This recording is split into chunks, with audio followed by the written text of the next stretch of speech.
This is Pet Life Radio. Let's talk pets.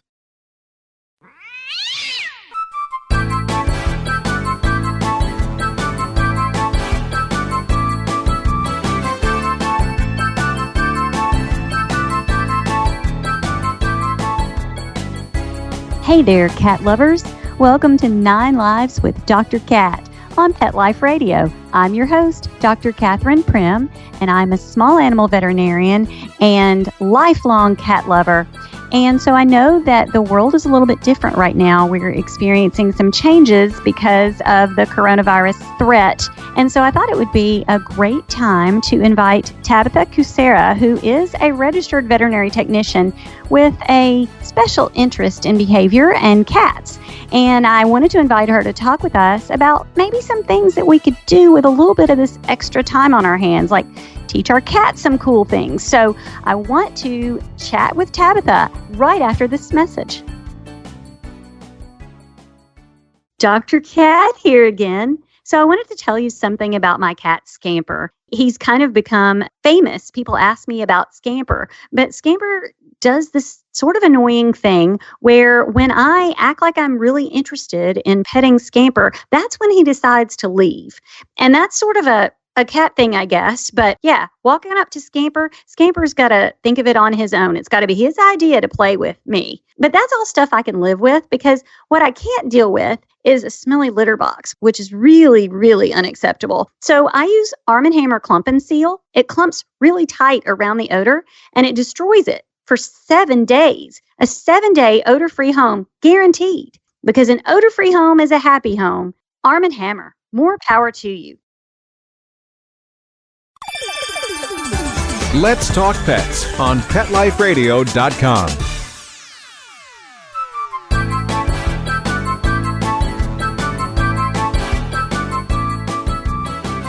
Welcome back to 9 Lives with Dr. Cat on Pet Life Radio.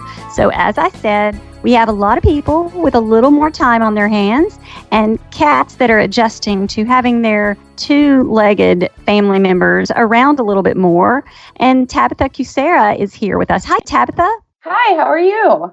I am wonderful. So I want everybody to know your amazing long list of credentials. You are a registered veterinary technician. You are also a fear-free certified professional like I am. And don't you participate in the Society of Veterinary Behavior Technicians as well? Yes, I was the president and vice president for the last 2 years. And now I work on their education committee. Oh, that's a perfect place for you.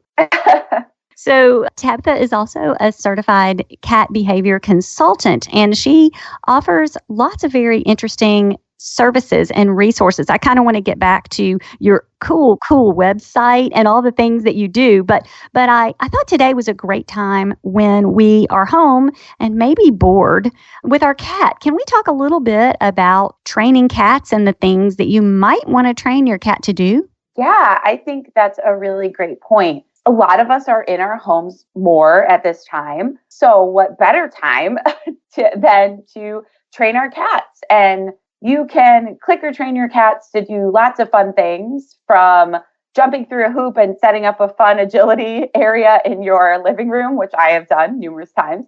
Or you can train them to sit, lay down, or one of my favorite things, and I know it's yours too, Dr. Cat, is you can train them to happily accept medications and or veterinary procedures, which I'm a really big fan of, because unfortunately, a lot of cats aren't big fans of those things. I am a big fan of teaching them those things too. And that is why I invited you, because I think it'll be a really constructive use of my listeners' time. And I think it'll build the bond with their cat and make future things with their cat a little better. Now, when I reached out to you, I told you that I had a cat that did not like to have his monthly flea product applied. And I know how important that is. And I was talking with a friend who's a veterinary behaviorist, and she said, well, you can teach him to tolerate that. So I invited you. If we want to teach our cat to do something that he or she doesn't really think is a great idea, where do we start? So the best places to start is consistency and routine. So whatever we work on, we're going to be consistent, of course, and do it frequently. also finding something that reinforces your cat. So food is a motivator for all animals and humans since we need it to live. So food is a reinforcer that a lot of us will use to train our cats, but you can also use verbal praise or petting.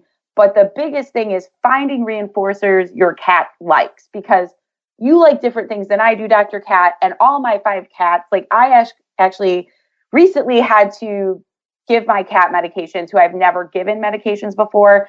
And right from the start, I created positive associations with it and did what I could. And within 3 days, she was going to the area where I medicate her on her own by choice and was happily accepting treats afterwards and hanging around, not running from me. So finding what reinforcers your cats like is huge. Like, for example, random, but for my cat, tofurkey, which is a vegan type of like turkey, and her dry kibble, which I use as a treat for her, those are her high value reinforcers. My other cats don't care about tofurkey. So I think first things first, finding a quiet area to train where there's not a lot going on, because when we're learning something new, we want least distractions as possible. And then also finding things that your cat likes. So, once you start training, the cat actually enjoys what you're giving them, because we've all been there with a cat, dog, or even kids where we're teaching them something and we think we're like, they love this, but they don't. Oh, yes. I think that's really important to watch your cat and see what the cat is telling you. So this is a pretty specific ask, but I see a whole lot of cats, and it seems like every cat likes something different. So I've got a basket full of things, treats and tempting things. Can you list some of the things that you've maybe found, specifically items besides tofurkey, because I don't keep that at my clinic, but things that people could try that would be easy? So some of the most, because again, like you mentioned, every cat's an individual, but some of the things, since I get the pleasure of training hundreds of cats, that cats really enjoy is something called churro, which is, we call it a meat stick, but they're little packets of wet flavored food. And they come in lots of flavors. So you could offer variety, but cats love churro. And then also some other high value reinforcers I tend to use is squeezed cheese, whipped cream, sometimes canned cat food that isn't your cat's normal brand of canned cat food. And if your cat has belly issues and is sensitive, there's GI low fat. So there's bland diets from your veterinarian that are safe for them, but tend to be really yummy. So I always have a can of that or 2 on hand, since I may be working with a cat who may not be able to try a lot of different things, but it does tend to be pretty good for a lot of kitties. I think that those are some great places to start. I agree. I like that. So if there is a listener, or lots of listeners out there thinking, all right, I'm going to teach my cat something, I think a good thing to teach a cat is to come when you call it. Maybe that would be the first step. Could we talk with simple training of, hey, I want you to come when I make a noise or click my clicker or say your name or whatever? Can we start kind of breaking that down? Yeah. So honestly, a lot of cats already have a come cue. It's when the food makes a sound. So like you open your can of food or you shake a bag of treats. And because clients have done that repetitively, and then reinforce that behavior, the cat comes. So what you guys could do is the cool thing about training is if you're doing a training session, they should only be 1 to 3 minutes to start. So these aren't things that should take forever, but you can take 10 treats, for example, and call your cat's name in the same room. And when your cat looks at you, you could start by clicking and giving them a treat. Some of your cats may start walking towards you, but some of your cats may start by just looking at you. So we'll start at a place they're comfortable at. And then basically you call their name, or you could say come, because we say their name for lots of reasons. So maybe saying come would be better. So you say come, and then as they're coming towards you, you give them a treat. Or if you are okay with your treat bag shaking being the cue for come, since you probably already in a way have started teaching that, you can just do it more specifically. So in a training session, I'm going to shake the bag while you come to me. Since you're already going to come, I'm going to click. And then what you could do is kind of fade out that shaking of the bag. So stop doing that and start saying the word come instead. And you'll have your cat coming. And I would start with it in just a room or 2. Then you could start playing with it where I'm going to be in the kitchen while my cats are upstairs and practice come. But we want to start in an area where it's easy, like where my cat's kind of in the same room as me to begin with. And then we make it harder based on distance and distractions and things like that. So you've mentioned a couple of times a clicker. And for my listeners that are cat people, I'm a cat and a dog people. So I know what you mean by clicker. But can you talk a little bit about what the clicker is and what the theory behind the clicker is? I love that. So a clicker, we just use it as a marker. So instead of just saying, sit down, blah, blah, where the cat, we love cats, but they don't understand English. So as you can imagine, that could be really frustrating. So we use a clicker to communicate what behavior we want. So basically, the clicker, we think of the clicker as a camera that takes a picture of the behavior we want. And since we're clicking at that same time, we're communicating. It's a way to communicate with the animal what we want. So for example, if I was teaching a cat to sit, I would click when the butt is on the ground. So that's my criteria. I chose it before we started. So I'm not just randomly clicking for everything and confusing the poor kitty. And when the cat's butt hits the ground, I click and then I reinforce as a separate behavior. So the click is great because it's a way for us to communicate with the cat for what we want. And the other reason we really like clickers is because a click sounds the same from a 5-year-old, a 25-year-old, or a 100-year-old versus yes, which you could definitely use a marker word that's consistent, but that might sound a little different from different people. So we really like the clicker because it's just a clear, concise sound every time. And there's no emotion. So if you're having a bad day, you're not like, yes. You just have that click that's a consistent sound for that animal to understand what behavior they wanted. So the clicker is a little handheld device that makes a clicking sound. So where would my listeners find a clicker? So you can find clickers in some pet stores, but they tend to be the box clickers, and box clickers tend to be really, really loud for a cat, or even for some dogs I work with, a little too loud. So I personally love an iClick, which you can find on Amazon. It's just a little quieter. Or Dr. Cat, since some of us may not be able to order from Amazon right now, I know most of us can still, but you could even use your tongue. So I click with my tongue. Or you could even use a pen click or a baby food cap. So when I work with really fearful cats, sounds are really sensitive when I'm working with fearful animals. Everything is a little harder for them. So I use a really quiet sound. But generally, you can find a clicker on Amazon. But whatever you choose to use, you just want to be consistent and make sure the whole family and you are using that same thing. Have you ever used a clicker app on your cell phone? I actually haven't, but that is a really good option that I totally forgot about. Wow, that's so useful and helpful. So you said the training sessions should be between 1 and 3 minutes. Is that when you first start out and you can gradually make it longer, or does it always need to be kind of short and to the point? It's a great question. So generally, most cats I've worked with have no history of clicker training. They have history of learning because they're learning every day, of course. So to start, we usually start the client with 1 to 3 minutes. And when you're clicker training, we want to watch your cat's body language. Like they should be engaged, ears should be forward, eyes should be soft, they should be going back to you.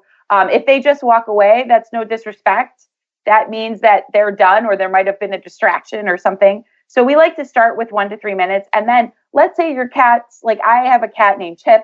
We train for 30 minutes at a time, but we've been training for 5 years and he's giving me body language that he wants to continue training.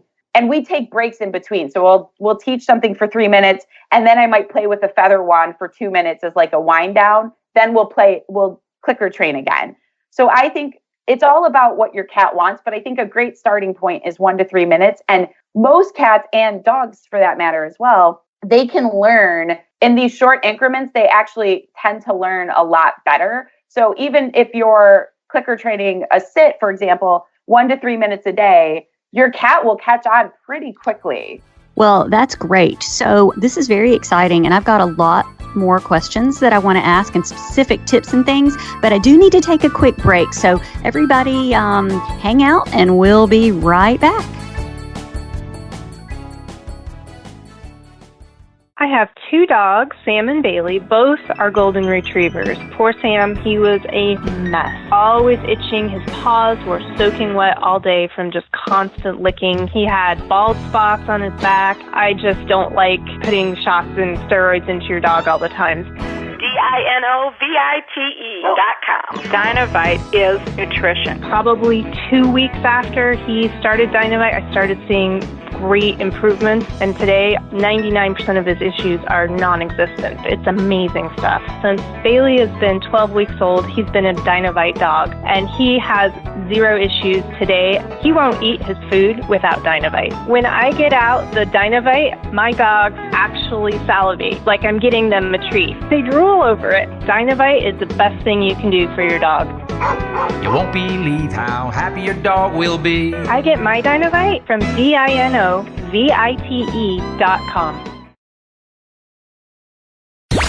Let's talk pets Let's talk pets on Pet Life Radio. Pet Life Radio. PetLifeRadio.com.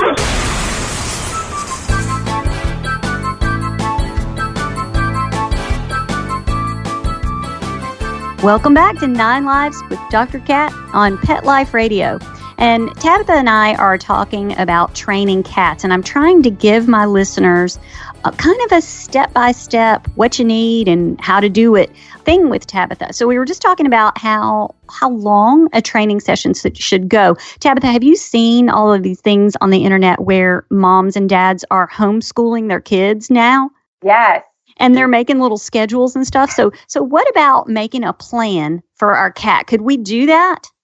I love that idea. I think making a training plan for your cat, or even an enrichment schedule, I know that's a whole nother thing, but like, hey, I'm going to clicker train my cat, in the mornings after I eat breakfast. Then we're going to play with wand toys during lunch. Then they might get some puzzle toys in the evening. And then we might do another training session.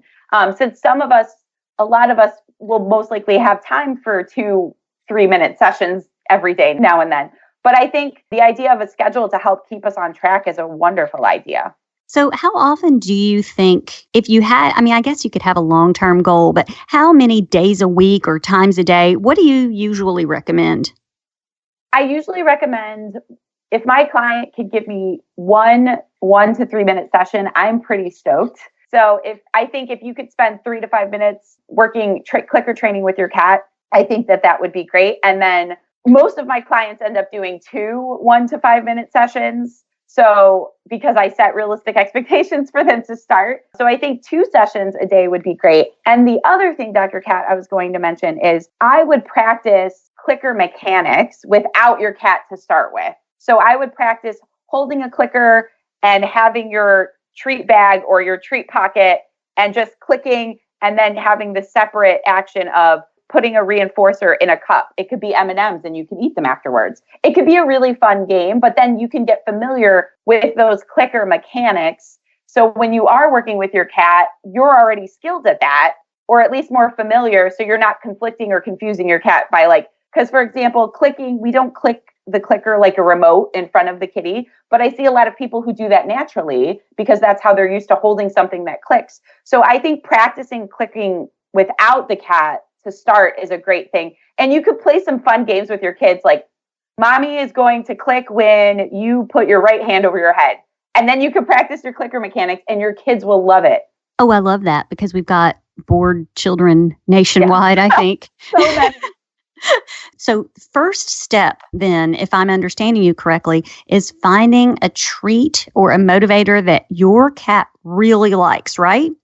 Yes. And so you suggested squeeze cheese and churro and some other things. I have cats all across the spectrum, but you mentioned M&Ms, and I want to make sure the listeners know the M&Ms are not for the cat. The M&Ms are for the people. Yeah, the cats probably would not at all be interested in M&Ms. So that's not for cats. So, all right, I want to take advantage of your expertise now. If I wanted to teach my cat to, for example, let me apply his topical flea product, where would I start? So I like to create something called a treatment station, or you can call it, that doesn't sound fun to some people. I think it sounds fun because I'm a vet tech. So basically, to start, I would pick an area in your home that is comfortable with like a non-slip area in a quiet area. So for example, a treatment station can be a heated cat bed or a bath mat on a dresser that has nothing else on it, or a yoga mat with a towel over it in a room. And basically, I just want you to give a treat at that station once or twice a day. And what we're doing in that moment is we're creating a positive association with that place. So we could do flea medication, oral medication, sub-Q fluids, lots of cool things, which is why we call it a treatment station. But we've all heard of that, fill your kid's cup with lots of good things. Most cats' cups are actually filled with negative things, so they're pretty empty. So what we're doing is we're just creating a familiar routine, which makes everything easier for cats and humans, by saying, oh, you get good stuff at this place. And then again, you could do that once a day for 7 days. And then you'll notice your cat will just start going there without you having to wrangle them or hide under the bed, which decreases a lot of the stress that's involved with medication. So creating a comfy spot for your cat, like if you have a senior cat, a 16-year-old cat, an elevated area may not be the best because it might be hard for them to get up. But if they love elevated areas, I'm going to put a chair and make a little staircase for them to get to their elevated area. But wherever that is, we're going to make it nice and comfy for them, give them lots of treats there around the same times during the day to create a positive association. Then I might give them some squeezed cheese, for example, and I'm talking like a teaspoon of squeezed cheese and spread it on a thin plate. And while they're at their treatment station, I place it there, and then I might just place my hand over their head. And you might be able to go through these steps really quickly, but we like to break it down because most people go too fast and the cat's like, what is going on? So you would have the good treat on the treatment station that we already created a good association to. Then I might put my hand where I would put my hand when I put flea prevention on, because that's weird, hands over heads and necks and stuff. Then if my cat's comfortable with that, I may not open the flea prevention, but put it on the cat's between their shoulder blades. So just place it there. Then I may open it and place it there, but I make sure there's enough food on that plate for that cat to finish. So basically my hand should be away from that cat and food should still be there. Or you could do it the other way where you've worked on each of these steps and click and treat it in between each step. So after you finally get to the step where you're applying it, you give a jackpot of treats. Like you just get 5 fun treats around your treatment place. Well, so I'll admit that I did this wrong. That is why I wanted to have you here today, because I have a date on my calendar that I need to apply the flea and tick stuff. And so I mistakenly, and I don't do this anymore, but I've learned this bad lesson. If I wait until the day it is due, then I have a sense of urgency. And my body language was telling my cat, this is intense. And I taught him to want to leave. So I love your ideas, but plan ahead. Don't wait until the day the product is due, right? Right. And I love your observation and honesty, because as a technician, and I'm sure you see this as a vet, I tell my clients, whether it's oral medications or sub-Q fluids or whatever, we talk about this treatment station because my clients actually tend to be really anxious and fidgety, and our cats pick up on that. So I always say, like, take a deep breath. And if you're feeling really frazzled, like if you just saw a news story, which I'm not judging, I feel all of you right now, and you're feeling like your heart rate's up, and that's not a great time to apply flea prevention or practice putting flea prevention on. So it's really important, even when we're training our cats, whether it's just to sit or go to a place, we want to be calm too. And I definitely agree with you. We should be practicing these things before the medication. Like I always tell people in karate, you don't fight the black belt first, but for some reason, when it comes to behavior, we're going to do the end goal behavior right away. So we have to work up to that and create comfortable things with our kitties. And if you create that treatment station, they're already like, this place is awesome. And even if they don't like for example, when you actually do the or the flea medication stinks from a cat's perspective. But since you've worked on all these steps and have worked to create a positive association and are calm and relaxed, and your cat chose to go there. So you've probably noticed in my plan, I didn't physically manipulate or touch my cat at all, with the exception of touching them with the flea prevention. But with all this stuff in place, even that really gross smell, they're like, this is gross and aversive, because guys, it is. It's aversive to us. It's definitely aversive to our kitties. But since we have all that other stuff in place, they're like, this is cool. I'll hang out at this place and eat my treats. It smelled, but whatever. So they tend to get over it quickly, or not that they don't realize it, but since we've put all this other stuff in place, they can handle the gross smell of the flea prevention.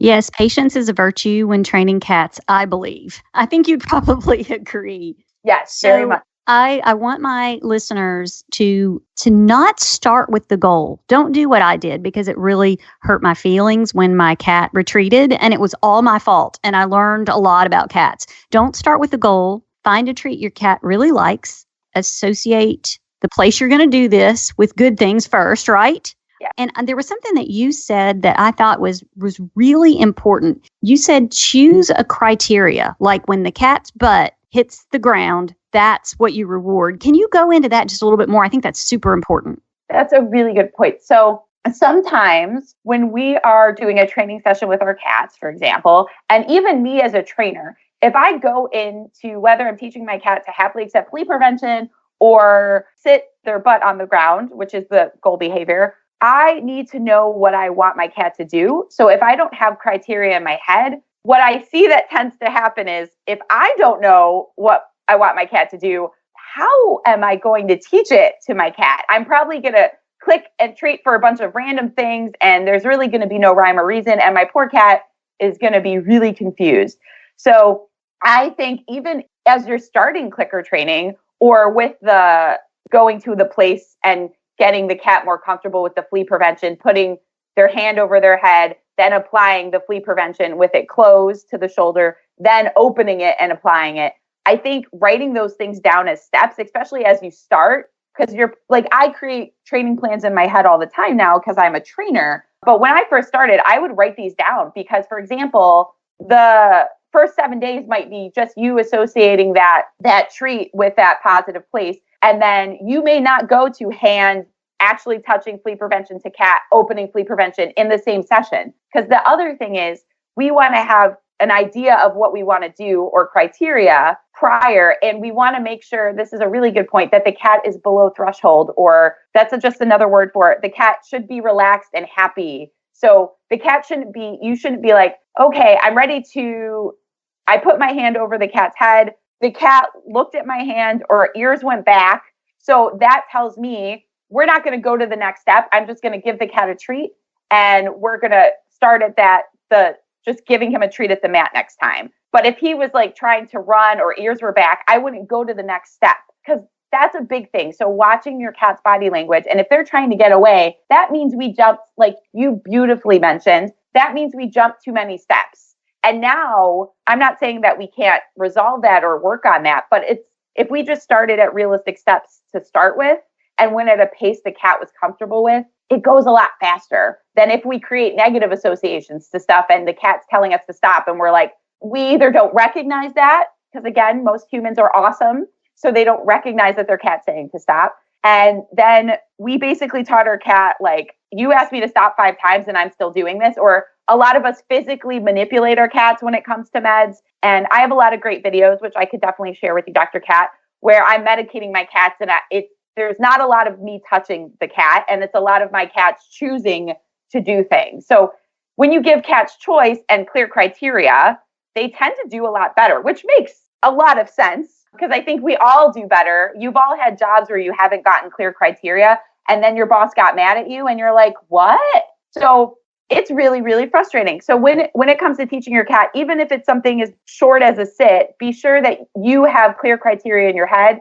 And if your family, like let's say if I teach my cat something, my husband is not a trainer. I tell him what I did. And if I have my cat use a cue, like a word that means sit or something like that, I tell him what word I use, because if I don't, he might be asking my cat for something else. And then the whole family's asking the cat for something else. And they're like, the cat's not doing it. And it wasn't the cat. We were just really confusing the cat. Oh, that totally happens at my house. Yes. My son's like, the cat won't do anything. That cat is just not a good cat. And it's not that. The cat is a cat. Well, this has been really fun and I think extremely educational to help my listeners learn how to do these things. And you can teach a cat to do all kinds of things. And as Tabitha mentioned, you can teach the cat to tolerate veterinary treatments.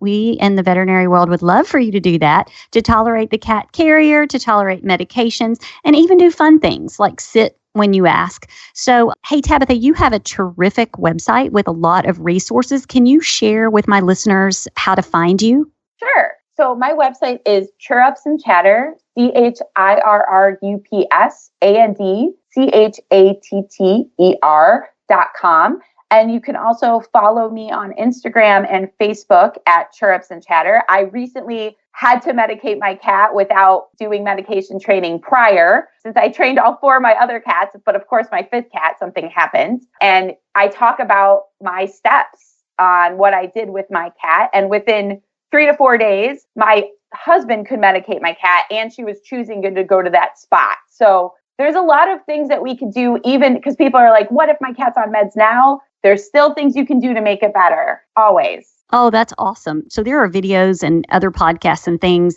that people can find if you will look Tabitha up. And if you can't find Tabitha, you can always reach out to me on Facebook, Instagram, Twitter, all the social media outlets, and I will find Tabitha for you. Tabitha, it's fun. I hope that you will come back. I'm sure there are other things that we can talk about. So thank you for joining us today. Thank you so much for having me, and what great timing. People are in the house. Guys, train your cat. Yay. Yeah, train your cat every day. Just for a little while. I love fun. it. Make your little schedule, post it on your Facebook page about your cat training schedule, and then have all your friends comment. That'll be fun. Okay, so Tabitha's possum. And I want to thank my terrific producer, Mark Winter, because without him, I couldn't teach you how to take the best care of your cats. And I want my listeners to all go out and have a perfect day. Let's Talk Pets, every week on demand, only on PetLifeRadio.com.